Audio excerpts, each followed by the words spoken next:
जो कश्मीर का इंतखाब हो रहा है और कश्मीर के इंतखाब में जिस तरीके से पाकिस्तान मुस्लिम लीग नवाज़ जो कि 2024 की धांधलियों की पैदावार जमात 2024 में जिस तरीके से पाकिस्तान मुस्लिम लीग नवाज़ ने धांधली के ज़रिए इक़्तिदार में आए और वो चाहते हैं कि कश्मीर के इंतखाबात को भी उसी तरीके से ये हुकूमत बनाए जिस तरीके से खैराती तौर पे 2024 में मुस्लिम लीग नवाज़ ने पंजाब में हुकूमत बनाई।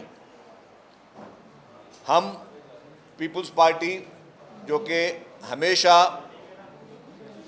सिस्टम के तसलसल की तरफ चाहती है, पार्लियामेंट की मजबूती की तरफ कोशिश करती है।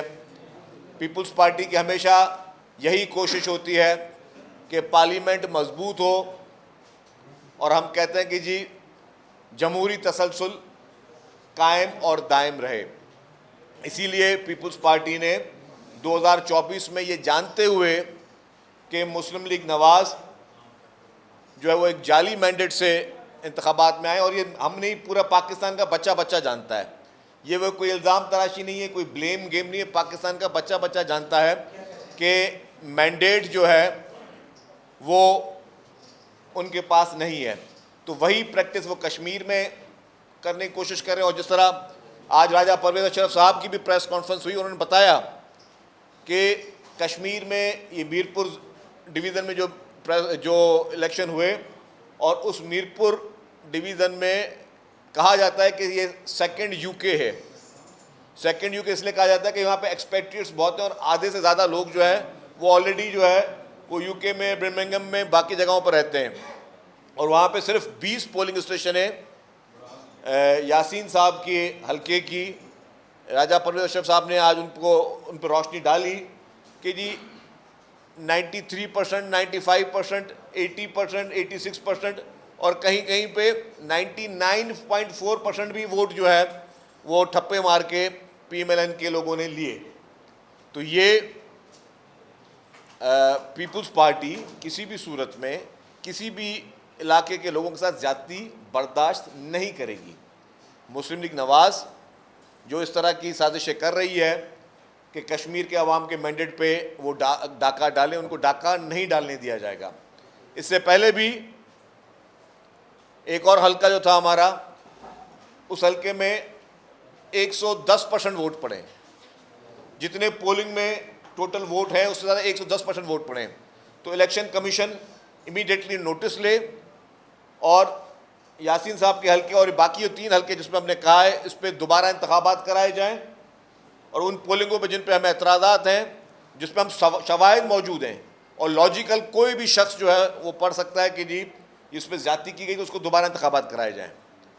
जहाँ तक बात उसके बाद फिर बयानात की हुई, और इस इलेक्शन में हमने देखा है कि पारा जो है वो किस तरह चढ़ा कि ख्वाजा साद रफ़ीक साहब जो हैं वो पाकिस्तान पीपल्स पार्टी की लीडरशिप पे बात करते हैं, शहीद कायदीन पे बात करते हैं। मतलब जो शख्स दुनिया में ना हो उस पर तो कभी कोई शख्स बात भी नहीं कर सकता, लेकिन ख्वाजा साद रफ़ीक साहब ने शोधा पे बात की। उसके बाद फिर ख्वाजा आसिफ साहब ने कश्मीरी हमारे भाई बहनों पे बात की और उन्होंने कश्मीरियों की तजलील की। ख्वाजा आसिफ साहब ने जिस तरीके से कश्मीरियों की तजलील की वो भी हम बर्दाश्त नहीं कर सकते। ये सब चीज़ें चल रही थी, लेकिन उसके बाद फिर जो अल्फाज का चुनाव मुस्लिम लीग नवाज़ की लीडरशिप के तरफ से किया जा रहा है, और फिर कल आपने देखा कि उनकी चीफ मिनिस्टर साहिबा जो कि ख़ुद फॉर्म 47 के तहत धांधली के ज़रिए, खैराती मैंडेट के ज़रिए उनकी चीफ मिनिस्टर साहिबा बैठी हुई हैं। वो ख्वाजा आसिफ साहब का एक नेशनल असम्बली में एक जुमला था कि कोई शर्म होती है, कोई हया होती है। ये ख्वाजा आसिफ साहब ने असम्बली के फ्लोर पे कहा था। तो असम्बली के फ्लोर पे उन्होंने ये बात कही, और ये बात हकीकत ये है कि अगर आपको पता है कि आप इलेक्शन में हारे हो, आपको वोट नहीं पड़े हैं, आप जाली मैंडेट के ज़रिए आप कहीं से एमएनए नहीं बन सके, आप कहीं से एमपीए नहीं बन सके। आप जाली मैंडेट के ज़रिए आपने सीटें ली और उसी जाली मैंडेट के ज़रिए आप आके चीफ मिनिस्टर साहबा बन गई।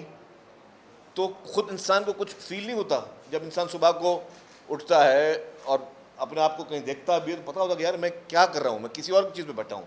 ये मेरे भाई आप साफ ही हैं, इस मोबाइल दिखाएं एक सेकंड।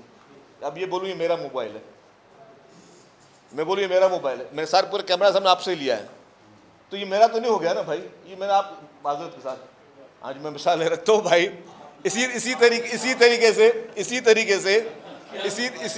से वो मैंडेट जो है, इसी तरीके से मैंडेट जो है वो चोरी किया गया। मैंडेट किसी और का था, मैंडेट किसी, वो भी लाइव था, वो भी पूरे पाकिस्तान ने देखा कि मैंडेट किसी और का था। ये पीएमएलएन की लीडरशिप, वो कहते हैं घुस बैठी है, इस तरीके से आके ये इक़्तिदार पे काबिज हुए। और ये पहली मर्तबा नहीं हुआ है, नवाज शरीफ भी इससे पहले जब आईजीआई बनी थी तो इसी तरीके से चोर दरवाजे से इक़्तिदार में आया।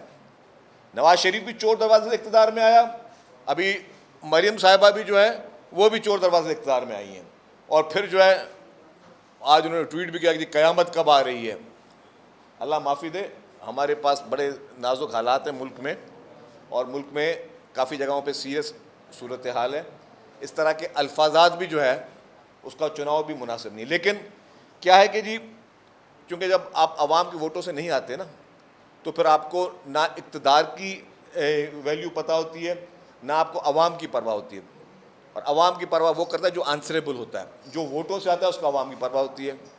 जिनको आवाम की परवाह होती है वो ऐसे काम भी नहीं करते, ना इस तरह की हरकतें करते हैं। लेकिन और मैंने कहा, इन्होंने मवाजना किया जी सिंध और पंजाब, सिंध और पंजाब। मैं ज़्यादा तफसील में नहीं जाता, पंजाब भी हमारा है, सिंध भी हमारा है। और हमें खुशी है कि सूबा सिंध में सिंधी बोलने वाला भी एमपी है, असेंबली का मेंबर बनता है। पश्तो बोलने वाले भी हमारे पास एमपीएस मौजूद हैं जो कि असेंबली के मेंबर हैं। बलोची बोलने वाले भी लोग असेंबली के मेंबर हैं, उर्दू बोलने वाले भी लोग असेंबली मेंबर हैं, और पंजाबी बोलने वाले लोग भी असेंबली के मेंबर हैं। हमने खुद ने नवाब शाह, जो कि पीपल्स पार्टी का हम गढ़ कहते हैं लाड़काना के बाद, जहाँ पे प्रेसिडेंट आसिफ अली जरदारी साहब जो है उनका आबाई गाँव है, वहाँ पे भी हमारे पंजाबी बोलने वाला आरआई एमपी है जिसको पीपल्स पार्टी ने सीट दी है। तो हमारे पास ये सोच ही नहीं है कि हम सूबों की, या खुदा न खासा जिस सूबे जो वो पगड़ी के नारे लगा के जो इस तरह को हमेशा पीएमएलएन ने सियासत की है, हम सब के लिए। और मैं कहता हूँ आज भी, और इसको आप छोड़ दें, इंडिपेंडेंट किसी से बात करवा दें, हेल्थ सेक्टर में जो सूबा सिंध में काम हुआ है, पूरे पाकिस्तान में कोई एक ऐसा शहर या सूबा नहीं है जहाँ पर उस तरह काम हुआ हो। और मैं अपने हर साल बजट स्पीच करता हूँ, मेरे दोस्तों ने कहीं देखी होगी, हर साल बजट स्पीच में मैं स्टेटिस्टिक देता हूँ साथ में, कि अगर NICVD है जो कि इस वक्त दुनिया की जो अगर चंद हॉस्पिटल्स में एक है, तो उसमें पंजाब से कितने लोग इलाज कराते हैं, सिंध से कितने कराते हैं, KPK से कितने कराते हैं, बलूचिस्तान से कितने कराते हैं। इसी तरीके से SICH है, हमारा SIUT है, हमारे चिल्ड्रन हॉस्पिटल है, हमारे गम्बट के हॉस्पिटल है, लिवर और लंग्स ट्रांसप्लांट जब मुफ्त में हो रहे, इस तरह के बेशतर फैसिलिटीज़ हम दे रहे हैं। और हम लोग जब भी देते हैं तो हमें खुदा न खासा ये नहीं होता, वहाँ पर कोई शनाख्ती कार्ड नहीं देखा जाता, हमारे पास डोमिसाइल नहीं देखा जाता। और आज भी मैं कहता हूँ कि ये कराची में तंकीद करते हैं, कराची की चैलेंजेस हैं, हम मानते हैं कराची में चैलेंजेस हैं, क्योंकि कराची शहर नहीं, कराची मुल्क है। और आज यही वजह है, अगर आपने अच्छे काम किए हुए हैं अपने इलाकों में, तो फिर पूरे पाकिस्तान से लोग रोज़गार के लिए कराची क्यों आते हैं, सूबा सिंध में क्यों आते हैं? पूरे पाकिस्तान से लोग आते हैं ना, एक मेट्रोपॉलिटन सिटी है, लेकिन आप देखें कि हर रंग नस्ल का आदमी, हर कारोबारी आदमी, लोग इंडस्ट्रीज भी पंजाब के लोग या बाकी मुख्तलिफ जगहों के लोग वहाँ लगाते हैं, और हम वेलकम करते हैं, क्योंकि पाकिस्तान एक है। पाकिस्तान को इस तरह के लोग जो सियासी तंज में या सियासी नारों में वो क्या चाहते हैं कि हम उसको क्रिटिसाइज़ करें, या कोई तफरीक पैदा करें, या कोई नफ़रत की सियासत करें, या कोई लिसानियत की सियासत करें, वो लोग जो है वो कुछ लोगों की सोच है। लेकिन ये सोच पीपल्स पार्टी की नहीं। पीपल्स पार्टी समझते हम सब एक हैं। हमारे पास कश्मीर के लोग भी इलाज कराने के लिए आते हैं, और मेरे पास डेटा है, मैं डेटा 10,000 दफ़ा दे चुका हूँ, 10,000 दफ़ा और भी दे दूँगा।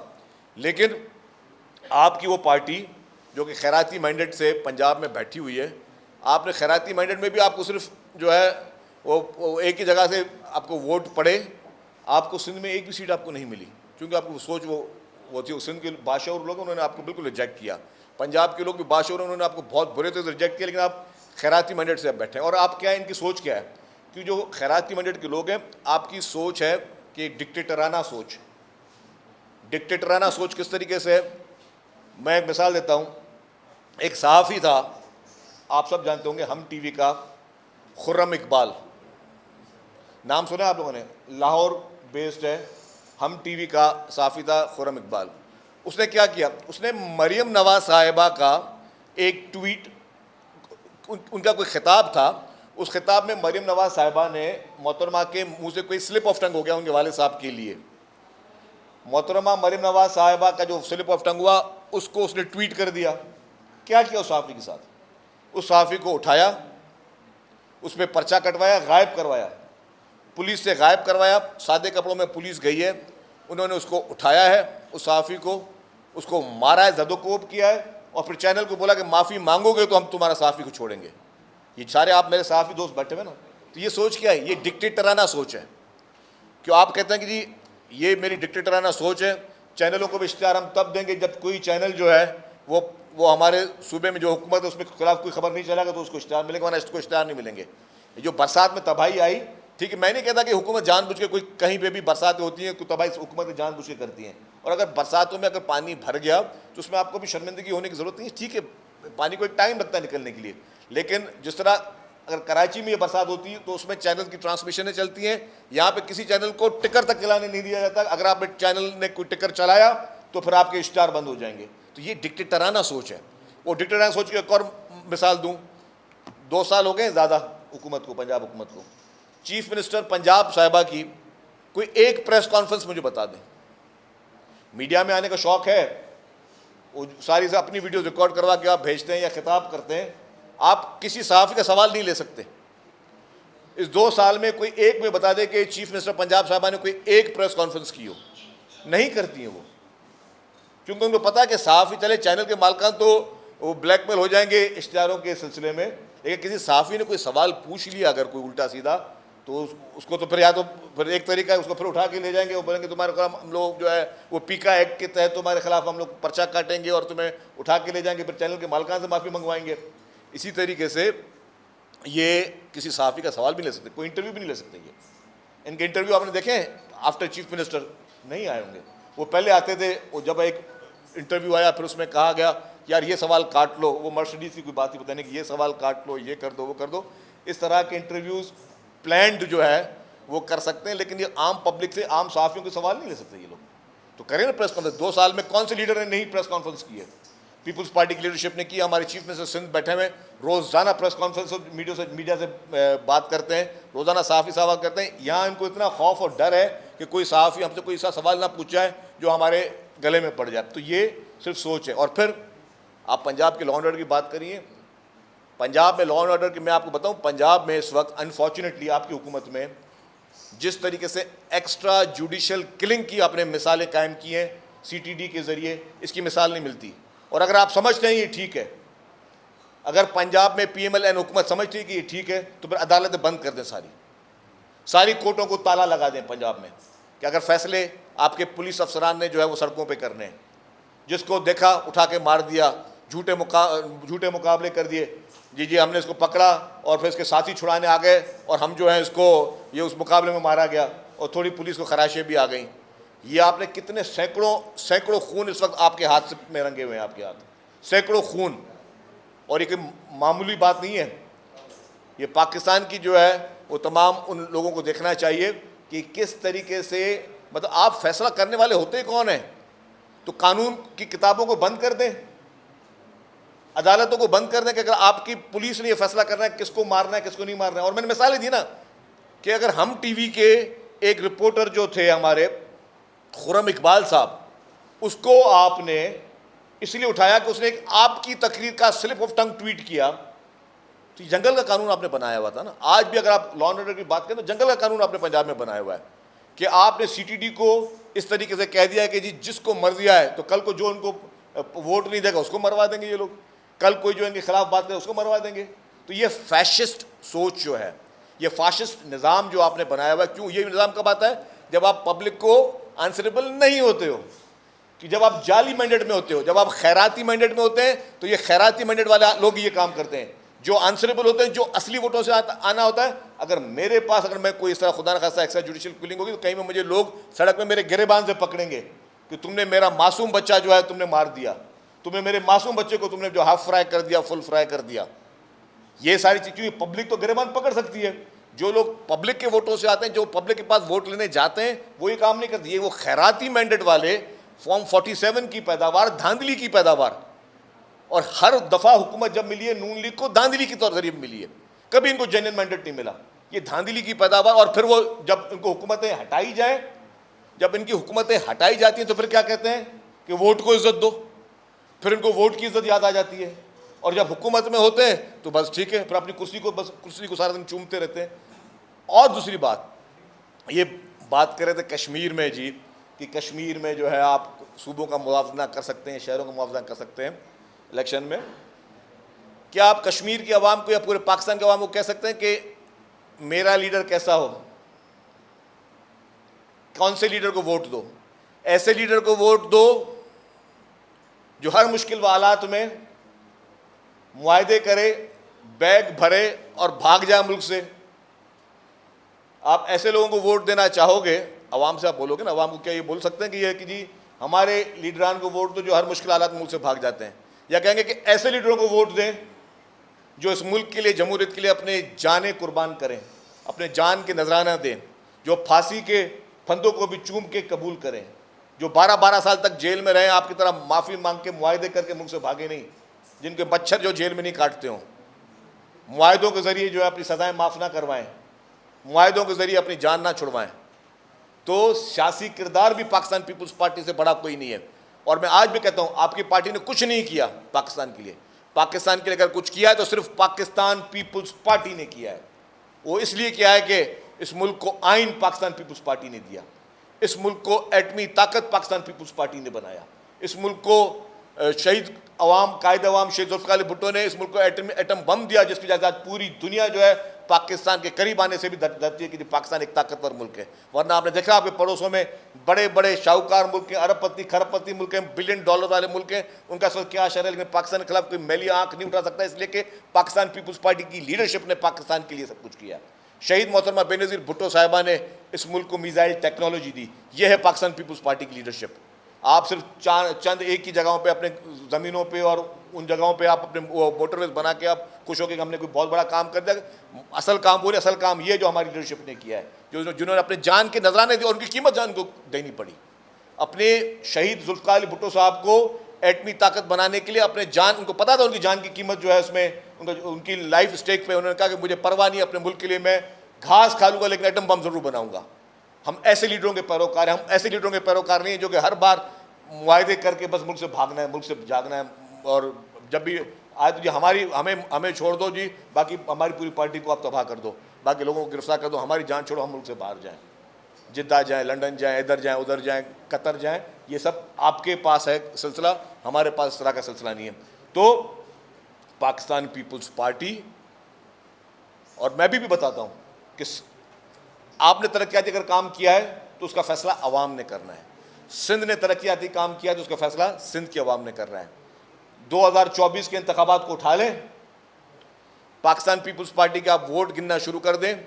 2008 में कितने वोट थे, फिर 2013 में कितने वोट मिले सिंध में, फिर 2018 में कितनी सीटें मिली, फिर 2024 में कितनी सीटें मिली। हर बार जो है सीटें प्लस होती गई हैं। और सीटें प्लस होती क्यों गई हैं?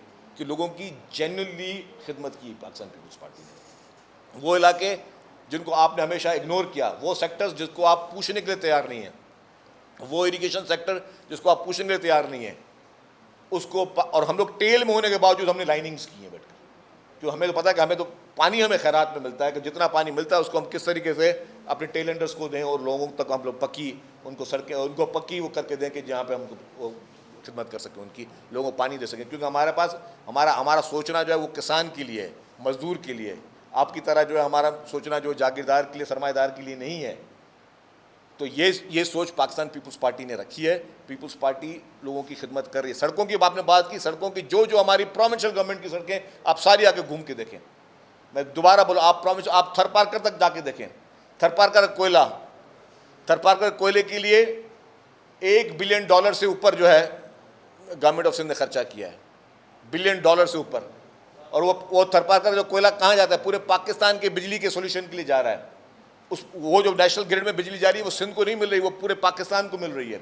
ये शहीद मोहतरमा बेनज़ीर भुट्टो साहिबा का ख्वाब था, उन्होंने इसकी शुरुआत डाली। जब मियाँ नवाज शरीफ साहब की हुकूमत है, आपने उस प्रोजेक्ट को शेल्फ कर दिया, आपकी सोच ये थी। तो हमने उस प्रोजेक्ट को कंप्लीट किया। हेल्थ सेक्टर में सबसे ज़्यादा हम लोग काम कर रहे हैं, हर सेक्टर में हमारे काम को। ट्रांसपोर्ट की बात करें, ईवी बसेस आपने तो अब लेके आया, आपको तो वो सिखाया हमने। ईवी बसेस पाकिस्तान में सबसे पहले पाकिस्तान पीपल्स पार्टी की सिंध हुकूमत लेके आई, आप तो बाद में शुरू हुए हैं। आपने खुसूसी बच्चों की कल बात की, मोहतरमा चीफ मिनिस्टर साहिबा ने, खुसूसी बच्चों के लिए जो हॉस्पिटल्स, आप सिंध के हर जिले में आपको खुसूसी बच्चों के लिए हॉस्पिटल मिलेंगी, state of the art hospital मिलेगी। और जहाँ पे आपके चाचा की हुकूमत है, फेडरल गवर्नमेंट ने सिंध हुकूमत से MOU साइन किया कि हमें भी इस तरीके का हॉस्पिटल इस्लामाबाद में बना के दें। पब्लिक प्राइवेट पार्टनरशिप पूरी दुनिया में 6ठे नंबर पे पाकिस्तान का नाम आता है, और सिंध की वजह से आता है, क्योंकि सिंध के प्रोजेक्ट। प्राइम मिनिस्टर साहब मेरे सामने बैठ के पर्सनली, और आपके फाइनेंस मिनिस्टर साहब कह चुके हैं कि पब्लिक प्राइवेट पार्टनरशिप का मॉडल सीखना है तो सिंध से सीखो जाके। आप सिर्फ अपनी नफरत में चंद वोटों के लिए आप पोडियम पे खड़े होकर सूबों को बुरा भला बोलते हैं, आप शहरों के तमस्कुर उड़ाते हैं, आप मुख्तलिफ इलाकों का तमस्कुर उड़ाते हैं। आपकी सोच यह है कि सिर्फ चंद वोटों के लिए आप नफरत की और जो है तकसीम की बात करें, चंद वोटों के लिए, चंद सीटों के लिए आप जो है वो लिसानियत की बात करें। मैंने कहा कि पूरा पाकिस्तान हमारा है, और देखिए पाकिस्तान पीपल्स पार्टी को चारों सूबों में जो है वो पजीराई मिली। गिलगित बल्तिस्तान में आपने बहुत सारे वहाँ पे भी वादे किए कि हम सड़कें बना देंगे, हम ये कर देंगे। नवाज शरीफ साहब भी गए, वहाँ पे आपको लोगों ने पजीराई नहीं दी। अभी भी जो हमें गिलगित बल्तिस्तान में सीटें मिली हैं, वो सीटें हमारी से ज़्यादा थी। आप उठा लें जियो टीवी की ट्रांसमिशन, रात को कितनी सीटें जियो टीवी उस बता रहा था, जो कंफर्म सीट बता रहा था कि 10 सीटें से पीपल्स पार्टी जीत गई, वो तो फिर बाद में कम होना शुरू हुई हैं सीट्स हमारी। तो ये बातें ना करें मेहरबानी करके। आज भी कश्मीर इलेक्शन में आपकी वज़रा, वफाकी वज़रा वहाँ क्या कर रहे हैं? क्या काम होंगे आपके वफाकी वज़रा का वहाँ पे? कल भी मैं देखा था एक टीवी शो पे, इनके वफाकी वज़ीर कहते कि मैं तो 15 दिन से वहीं पे था। भाई आपका क्या काम, 15 दिन से आप वहाँ पे थे? कश्मीर की आवाम को दें कि कश्मीर की आवाम कश्मीर का फैसला करे, उन मासूम कश्मीरियों को दें कि वो अपना फैसला करें। आप लोग आके गवर्नमेंट का इन्फ्लुएंस यूज़ करते हैं, आप लोग आके वहाँ पे धांधली की कोशिश करते हैं, और आप धांधली करते हैं। मैंने बताया कि 3 हल्कों में तो हमने प्रूफ एविडेंस के साथ दे दी कि आपने धांधली की है। तो ये चंद गुजारिशात थी। मैं समझता हूँ कि तलखियों को बढ़ाना अगर PMLN का वतीरा है तो 100 बिस्मिल्लाह, वो तलखियाँ बढ़ाएं, पीछे पीपल्स पार्टी भी नहीं हटेगी। और अगर पीपल्स पार्टी के मैंडेट को चोरी करने की PMLN और वफाकी हुकूमत ने कोशिश की तो डेफिनेटली पाकिस्तान पीपल्स पार्टी उसकी भरपूर जो है उसका आइनी और कानूनी तरीका इख्तियार करेगी। लेकिन पीपल्स पार्टी आपको डाका डालने नहीं देगी। 2024 में आप डाका डाल चुके हो, खैराती मैंडेट में बैठे हो, खैराती इक़्तिदार में आप लोग बैठे हो। उस खैराती मैंडेट में मैं कहूँ जो किराएदार आता है ना, वो आता है किराए पर रहने के लिए घर पे, वो रेंटल कानून भी बने, आता है कि मैं किराए पर घर रहना है, फिर 1 साल ख़त्म होता है, बोलते हैं अब तो मैं मालिक हूँ जी, अब कोर्ट से खाली करवाऊँ। ये भी रेंट एग्रीमेंट पे इक़्तिदार पे आके बैठे हुए हैं। इनका रेंट जो है वो आप बोलते हैं हम मालिक हैं। तो इस तरीके से इन मालिकों को जी आपको ये इक़्तिदार कबूल हो, लेकिन आपने वहाँ पे डाका डाल दिया, अब आपको डाका डालने नहीं दिया जाएगा।